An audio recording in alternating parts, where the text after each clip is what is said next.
गत अगस्ट 2 तारिख रे पुरी टाउन हॉल ठारे मंचस्थ हो जाइछि आंदोलन प्रस्तुत नाटक सेवक दर्पण। दानवीर बड़े हरिहर गुरु स्मृति संसद आनुकूल्य आयोजित होइथिला 100तम श्राद्धवार्षिक अवसर रे एही कार्यक्रम आयोजित होइथिला।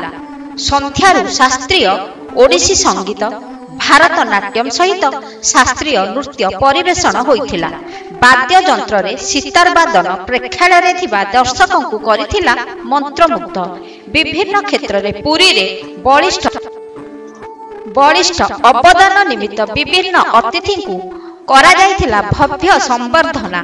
जेमति आपण मन सब जानचंती आज शतवार्षिकी स्मृति समारोह बड़े हरिहर गुरु पुरी रो जड़े से तीर्थगुरु जे थिले तांकरी जीवनी को नहीं गोटे सुंदर नाटक रचना हो पार्ची। आज की नुह एटा 22 वर्ष तलू एटा मु रचना करथली। सेतबेले एठी पौर सदन मंचस्थ होइतला पुरीर कलाकार माने करथिले, किंतु एथरक खोर्धारू आंदोलन थिएटर्स कलाकार माने एवं एहाको निर्देशन दैछंती संतोष कुमार महांती एवं यार संगीत निर्देशन दैछंती कालीशंकर महांती। परिशेष रात्र 7:30 रे मंचस्थ होला आंदोलन खोरधा प्रस्तुति नाटक सेवक दर्पण। दानवीर बड़े हरिहर जीवनी उपरे नाट्य रचना करथिले विशिष्ट नाट्यकार शंभुनाथ खुंटिया।